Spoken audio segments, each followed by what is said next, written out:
Office of Population Manipulation, an ME Earth Tale.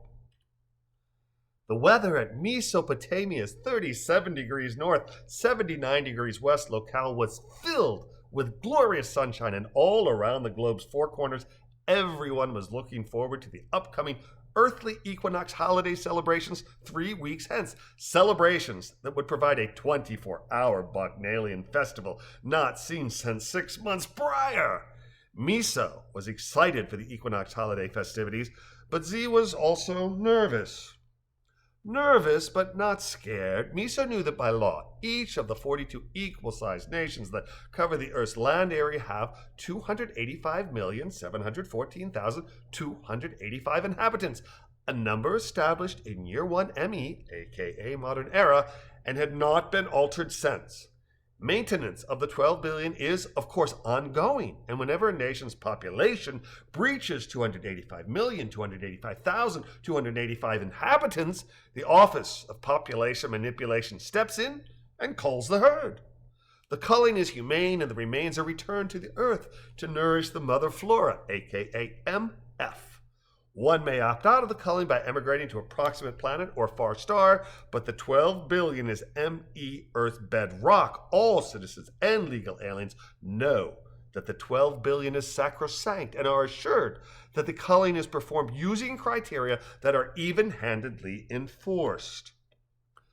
The covenant's value and validity are maintained via the annual fitness test, a rigorous mind, body, party examination that every Earth citizen is subjected to on his birthday.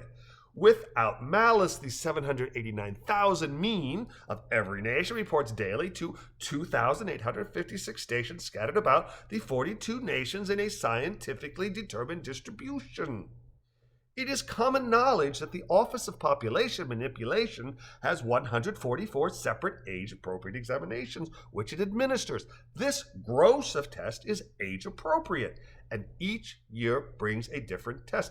Naturally, a citizen brought in for his first examination would be tested differently than one brought for his 10th, 20th, 30th, and so forth, and thus the components of the examinations change as one ages. While the makeup of the first 40 years' annual checkups is common knowledge, the scoring is not. What criteria the Office of Population Manipulation considers in its literal life-extending or ending matrix is unknown, and thus most citizens simply arrive on their birthdays ready to be poked, prodded, EKG'd, EEG'd, ABC'd, as well as EFG'd, and that was just the physical components.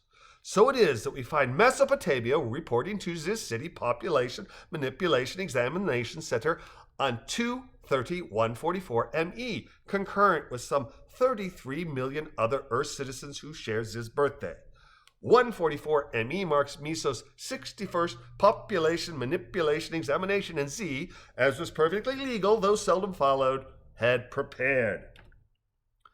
Meso had prepared physically by minding his diet, engaging in socially acceptable group fitness activities such as group exercise class, one-on-one competitive activities like tennis, group activities such as basketball, and, of course, group orgies, as it was universally accepted that orgies remain by far the most socially acceptable way to get one's heart pounding.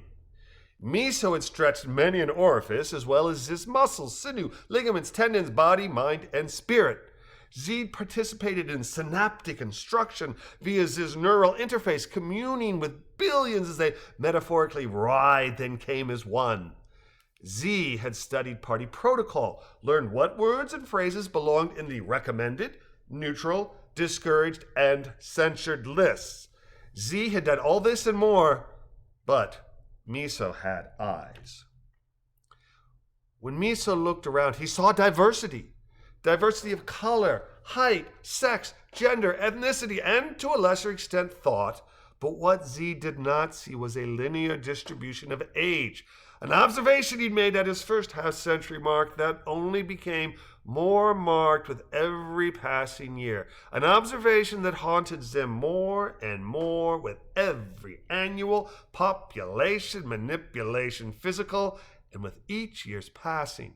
He could not help but wonder what the ME forces desired, how he could meet those desires, and when his time on earth would be painlessly brought to an end.